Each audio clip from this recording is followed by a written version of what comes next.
Decision-making capacity. Information for health practitioners in Victoria, Australia. The information in this video is about the application of Victoria's Medical Treatment Planning and Decisions Act 2016 to adults in Victoria. It is intended as a general guide only. Viewers may require legal advice for their specific circumstances. Section 10 of the Charter of Human Rights and Responsibilities Act 2006 provides a person must not be subjected to medical treatment without that person's full, free and informed consent. Informed consent can only be provided by a person with decision-making capacity. Criteria for decision-making capacity. The Medical Treatment Planning and Decisions Act 2016 presumes adults have decision-making capacity unless there is evidence to the contrary. A person has decision-making capacity if it is possible for the person to make a decision with practicable and appropriate support.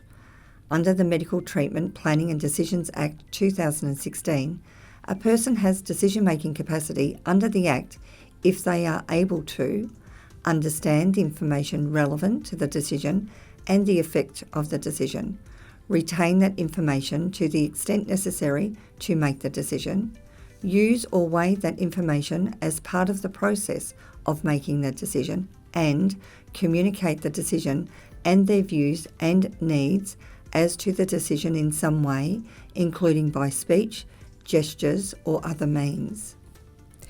Assessing decision-making capacity.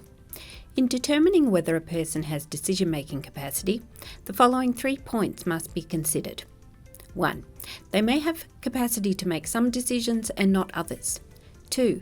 If a person does not have capacity, it may be temporary and not permanent. 3.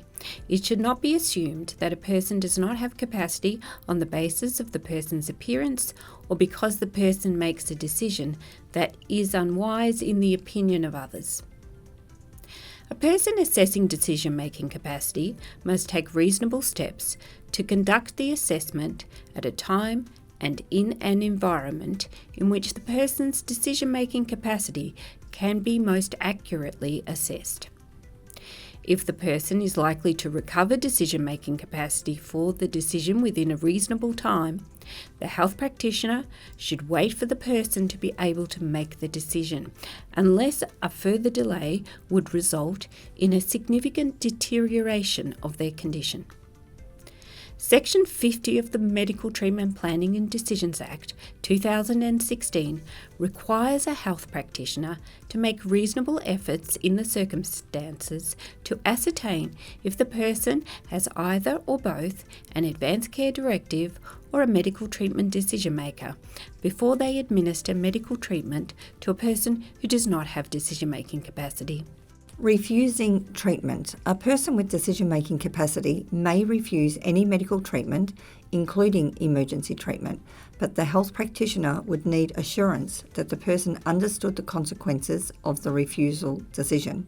Consent or refusal of medical treatment may occur when a person doesn't have decision-making capacity if there is a relevant advanced care directive, valid applicable refusal of medical treatment certificate, or medical treatment decision maker able to make this decision on behalf of the patient. What is the Healthcare Conversations video resource?